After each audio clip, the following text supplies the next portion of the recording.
Kalingap. Ayan, Hello, shout out. nandito si Kalingap Dan at opportunity ko na to para makausap si Kalingap Dan para sa kanyang second na pabahay. Siyempre, walang iba kundi ang kanyang papa, si Kuya Brooks, at ang kanyang kapatid na si Alimyon. Ayan, Kalingap Dan, anong pakiramdam na ikaw ang mag-handle ng, siyempre, second pabahay mo na ito? Then, pamilya mo pa. Siyempre, tatay mo at kapatid. Hindi ko po naisip na si Kuya Brooks ang ating susunod na pabahay. Pero may plano ako dati na tulungan si Kuya Brooks. Pero sabi ko, pag medyo tumaas ang aking channel, gagawin ko. Pero ngayon nga, may dumating na blessings si Star Miko na naggustong magpa-umpisa talaga ng pabahay, at salamat kay Ma'am Star Miko na ako napili niya na mag-handle sa akin. Ipapadala ang mga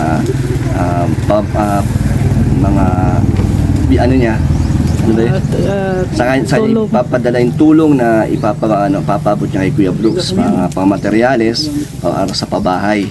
So thank you po kay Ma'am Star Miko na napaagang ang pabahay kay Kuya Brooks at tinulungan niyo sila ni Alimyon na magkaroon na po ng sariling bahay. Kaya ito, excited na ako na simulan to. So ito, Kalingap Dan, hindi lang si Star Miko ang pero sa simula si Star Miko, then hindi nyo in-expect na maraming darating. Yun nga po, di ba? Nagsunod-sunod. So it means ikaw yung naging tulay para mabuo yung para madagdagan yung sabing yung dream house ni Kuya Brooks para sa pamilya niya. Ito na, matutupad na. Kaya nga po, hindi ko in-expect na may mga magpapaabot ng tulong. Pero para sa akin naman, syempre, tinanggap ko to plano ni Ma'am Star Miko.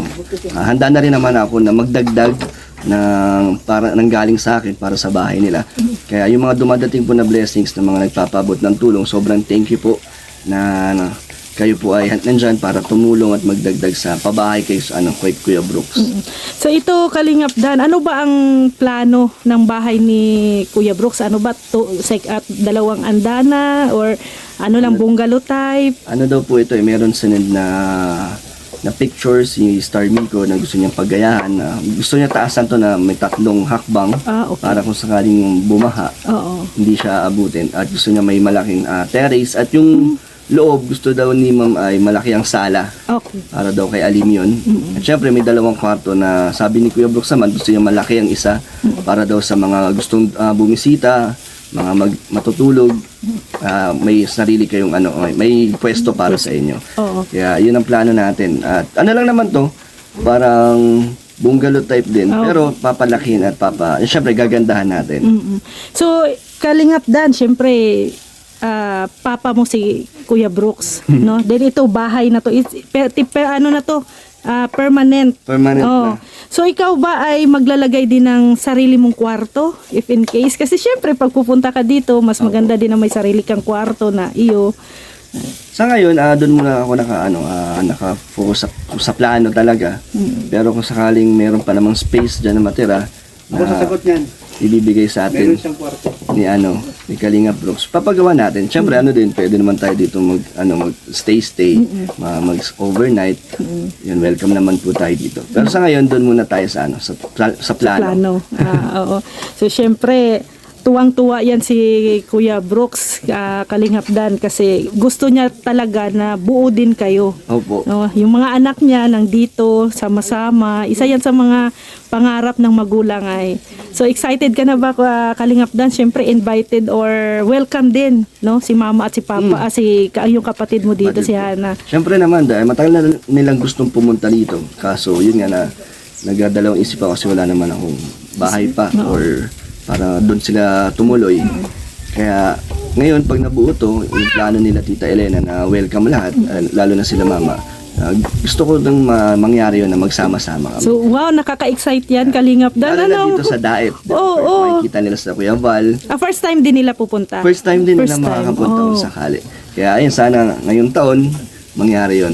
Mangyari yan. Sana sa ribbon cutting, Ay, pwede. Diba? Guess. Kaso mahirap din sa kapatid ko dahil may trabaho. May trabaho. Kaya dapat medyo malayo lang yung plano. Oo. Mas maaga-aga dapat alam masabihan na. Masabihan. Kasi ano lang yan ay siyempre bihira lang. Bihira lang din. Pero yun sana ang mangyari na makapunta sila dito. At saka siyempre sa pamilya ninyo, parang okay lang ano, parang napapansin ko talaga na yung relasyon naman ni Elena at ni mama mo okay naman, no? Kayong magkakapatid, ikaw, mahal na mahal mo si Alim yun, di ba? Hindi naman iba yung touring. Kaya ano lang, normal lang lahat, maayos lahat. Masaya naman. Kaya nakakabilib din yung pamilya ninyo ay. Salamat po. Nakaka-inspired dapat gayahin ng iba. No, yung walang puot na nararamdaman sa puso, di ba? Wala, talagang lahat ng nakikita nyo nila ay totoo po. Oo. Pero Kalingap Dan, alam mo ba na may isa pang plano si Kuya Brooks? Ano yung plano? Maglalagay daw siya ng swimming pool. Sakto, may poso naman. Unlimited yung tubig. Oo. Pero kaso lang, Kalingap Dan, yung swimming pool na plano niya, yung taga-tuhod lang. yung uupo ka lang at hanggang kilikili lang. Pwede naman kasi makaka-relax ka nun. Hindi ka na makakalangoy. Oo, lalo na pag ganitong panahon, mainit. Oo nga. Pag ganito, masarap yung ganun. Oo, magbabad lang. Para ka lang pala sa planggana. Yun lang. Sa planggana ka lang. Oo, may malaki-laki pa sa planggana. Malaki-laki Ayan po si Kalingap Dan po. Suportahan niyo po ang kanyang second na pabahay, Opo, syempre. support niyo po. Thank you po. Thank you, Ate Rhea. So, salamat Kalingap Dan at ayan, nag-prepare si Papa mo ng Kakain. lunch.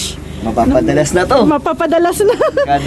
Siyempre, madalas na ako dito na Oo, may papabahay. project, oo. Kaya may kainan. So, good luck sa... Sa'yo, Ate Rhea. Pati sa'yo din. Nag-gym naman ako, mawawala eh. Mawawala. Ay, ganun ba? So, kailangan ko na din pala mag-gym nito. Nag-gym na kayo? Wag na. Gagawa daw dito groups Ha? ng gym. Gagawa daw ng gym. Oo, so yan po. Ayan, Kalingap Dan, gagawa din daw ng gym si Papa mo dito. Ang daming plano ni Papa. Abangan natin.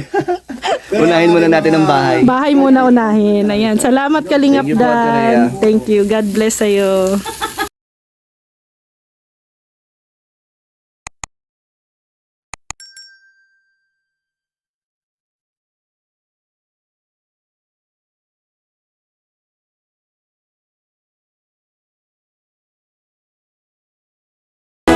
Maaasahan, makakatulong sa inyo at aalalay sa inyo na laging pupuntahan kahit saan ka man, basta kapag kinakailangan.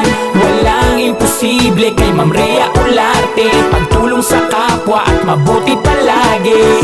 Napakabuti sa kapwa, palaging nandyan kapag kinakailangan. Babae na may paninindigan, na merong tiwala, na mas marami pang mga taong matutulungan.